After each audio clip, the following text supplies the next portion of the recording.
आता काल पुण्याला मी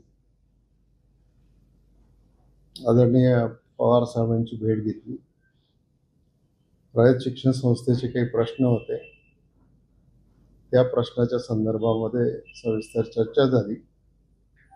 त्याच्यामध्ये कुठलीही राजकीय चर्चा झाली नाही आणि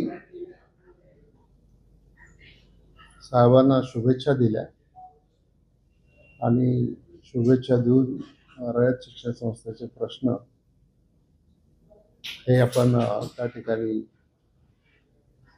सोडवायचा प्रयत्न केला.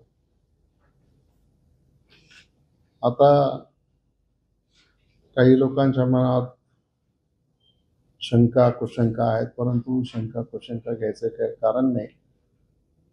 आम्ही राष्ट्रवादी म्हणूनच माननीय अजितदादा पवार यांच्या नेतृत्वाखाली या विद्यमान सरकारमध्ये सामील झालेलो असल्यामुळे या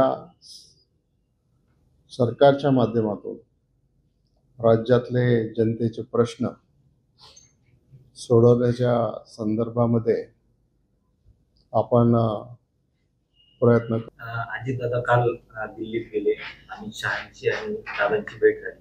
नक्की काय चर्चा झाली आणि काय दिशा आहे? नाही, आता अजितदादा काल दिल्लीला गेले हे सगळ्यांना माहिती आहे. त्यांची चर्चा झाली, जवळपास 1.5 तास चर्चा झाली आणि त्या 1.5 तासाच्या चर्चेत आता काय काय चर्चा झाली ते अजितदादा आता भेटल्याशिवाय मलाही समजणार नाही. त्यामुळं चाललंय ते सगळं व्यवस्थित चाललंय, काही अडचण नाही किंवा काही